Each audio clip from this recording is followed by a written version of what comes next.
বন্ধুরা, কেন এভাবে মাকড়সা জাল বেঁধে থাকতে ভালোবাসে আপনি জানেন? এই যে একটা মাকড়সা, আমরা স্পাইডারম্যানের অনেক গল্প শুনেছি, কিন্তু এই যে মাকড়সাটা দেখতে পাচ্ছেন, তো তারা এই যে এইসব জায়গায় তারা থাকতে পারে না, থাকতে গেলে তারা আনকমফোর্টেবল ফিল করে। তো সেজন্য তারা করে কি, তারা নিজেরা, এই যে দেখেন সে জালটা কিভাবে বানিয়েছে। এই যে এখানে এখান থেকে টানা দিয়েছে, আবার এখান থেকে টানা দিয়েছে, তারপর আবার এখানে একটা টানা দিয়েছে, এখানেও টানা দিয়েছে, এখানেও দিয়েছে, এখানেও দিয়েছে, এখানেও দিয়েছে। তো এইভাবে চারপাশ থেকে জাল বানিয়ে, নিজে জাল বুনে,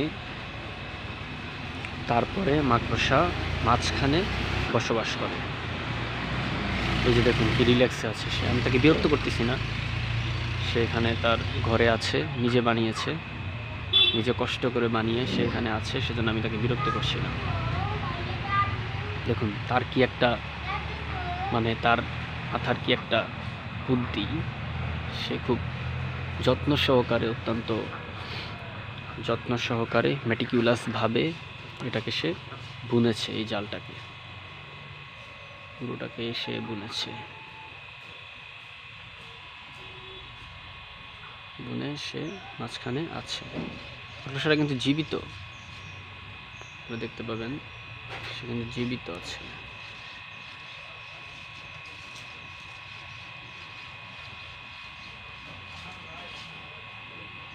সে কিন্তু জীবিত, আমি তাকে বিরক্ত করতেছি না। আপনাদেরকে দেখানোর জন্য আমি একটু তাকে টাচ করব, জাস্ট।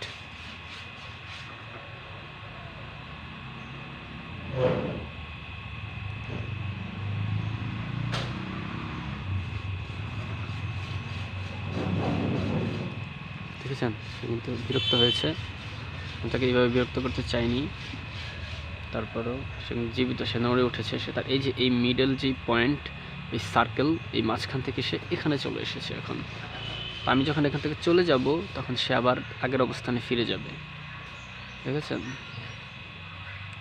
এই যে সে ছিল এই যে মাঝখানে, এই মাঝখান থেকে সে এখন এখানে চলে এসেছে। তো আমি যখন এখান থেকে চলে যাব, সে আবার তার এই আগের জায়গায় এসে এখানে বসে থাকবে।